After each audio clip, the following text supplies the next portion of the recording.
بسم اللہ الرحمن الرحیم۔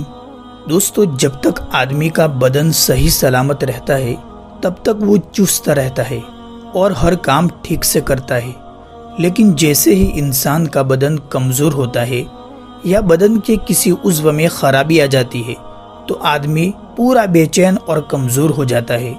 اس لیے ہمیں چاہیے کہ ہم اپنی باڈی کی خوب سے خوب تر حفاظت کریں، اور حفاظت کیسے ہوگی وہ انشاءاللہ ویڈیو میں آپ کو بتانے کی پوری کوشش کروں گا، اور جتنا ہو سکے اپنے صحیح سلامت باڈی پر اللہ کا شکر ادا کرتے رہے، کیونکہ اللہ تبارک و تعالیٰ کا وعدہ ہے، اپنے پاک کلام میں فرمایا ہے کہ لَإِن شَكَرْتُمْ لَأَزِيدَنَّكُمْ، کہ اگر تم اللہ کی نعمتوں پر شکر کرو گے تو اللہ تمہاری نعمتوں میں اضافہ کریں گے، یعنی اور بڑھائیں گے، اور یہ ساری چیزیں اللہ کی نعمتیں ہیں۔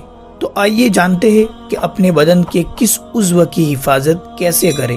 دوستو، اگر اپنے دماغ کو بہتر رکھنا ہے تو 8 گھنٹے کی نیند ضرور کریں۔ اگر اپنی آنکھوں کو بہتر رکھنا چاہتے ہو تو سونے سے پہلے اپنے پاؤں پر تیل کی مالش کریں۔ اگر آپ اپنے معدے کو بہتر رکھنا چاہتے ہو تو ٹھنڈی چیزوں سے پرہیز کریں۔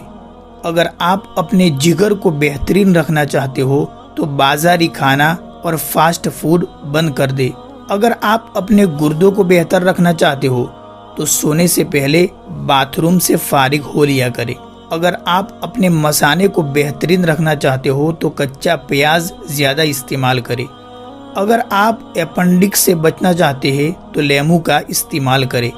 اگر آپ اپنے گلے کا خیال رکھنا چاہتے ہو تو کھانے میں کالی مرچ کا استعمال کریں۔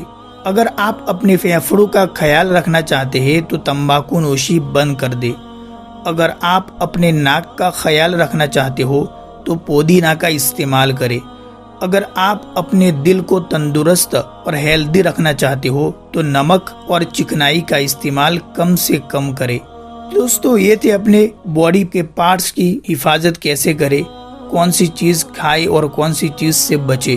مجھے امید ہے کہ آج کی ویڈیو سے آپ کو بہت کچھ فائدہ ہوا ہوگا، تو اس ویڈیو کو زیادہ سے زیادہ شیئر کریں۔ السلام علیکم ورحمۃ اللہ وبرکاتہ۔